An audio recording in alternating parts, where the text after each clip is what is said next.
This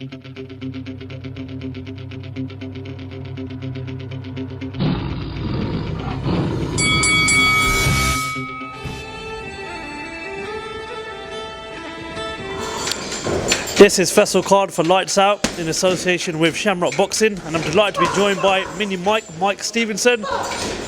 Mike, how you doing? Nah, I'm good. How's your start to 2020 been? Yeah, it's been good. It's just getting back into after a nice, relaxing Christmas with the family, and then get back in the groove for my next fight. So that's how it's been. We see that you're obviously training hard here down at the gym. When are we likely to see you next out in the ring? Hopefully April 4th, York Hall.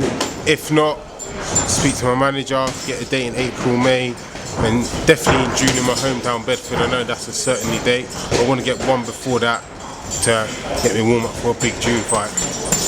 The iconic York Hall, I understand this will be the first time you fought at York Hall, right? Yeah, first time I've fought at York Hall. I've been there numerous times watching my fellow fighters fight there, but I've never fought there, which would be like a dream come true. Every boxer wants to fight at York Hall, so that's what's happening. How many people do you think roughly you're going to take down from Bedford to watch you fight at York Hall? Hopefully between 200-300 people. Get to see people be on it. So the Saturday night, end of March, so early April, bring everyone down, big session for them lot. So yeah, hopefully 200-300 people. One question I've never asked you is, obviously we've interviewed you a few times. Yeah. How do you juggle together being a full-time professional boxer and a full-time school teacher?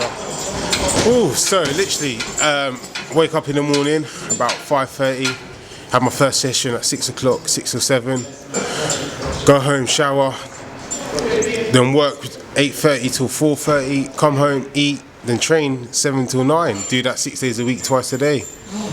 That is a busy lifestyle you're living, but listen, you know, if you pays the bills, exactly. Let's talk a bit about 2020.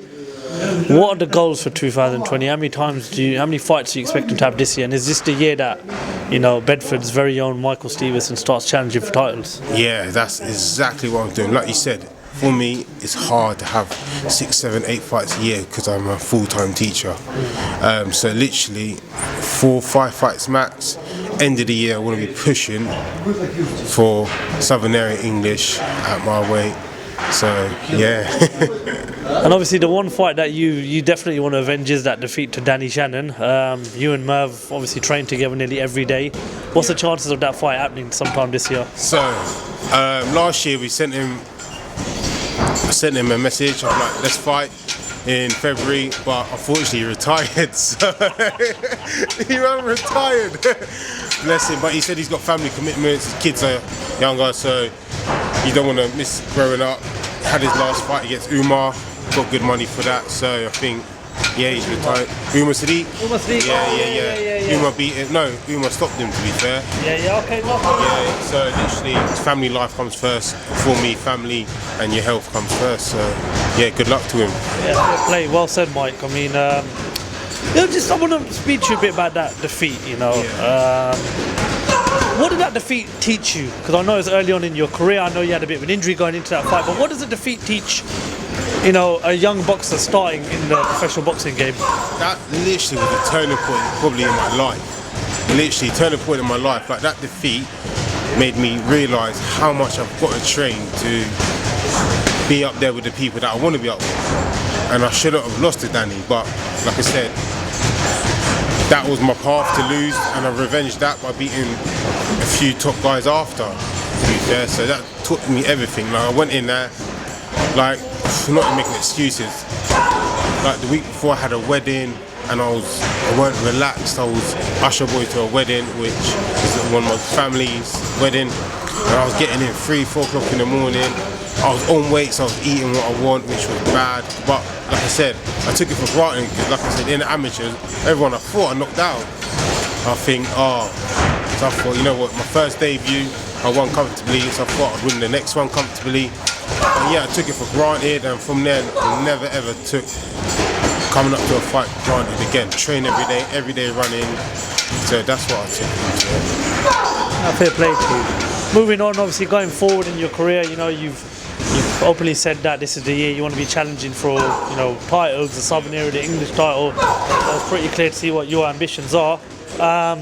Get you obviously your quick thoughts on a fight that could potentially be made is Kell Brook versus Liam Smith. Yeah. We obviously, me and you have debates off the camera and everything.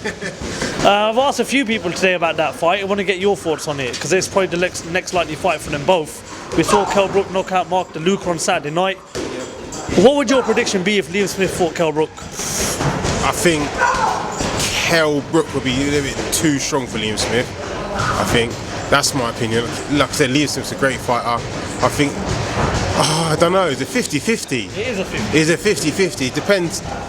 All comes down to tactics. Like you said, you've got Domingo, you've got Joe Gallagher. It's all about tactics. Two iconic gyms, the Engels gym, the Gallagher's gym. Yeah, so it's all about tactics, innit? It's all about tactics. Does Kell let around and his strength, because he's much bigger than Smith, does his strength and power come through in the end round? Does it take him in a long distance? Or does Liam box in that outside pat move? It all depends on styles. Very interesting fight, a fight that we can hopefully get to see sometime this year. Anything you'd like to add before we end the interview? Yeah, so basically Eddie Hearn let me fight on your Matchroom show. I messaged him every day for the last year on Insta to tell me to get on his show. Anthony Joshua signed me up.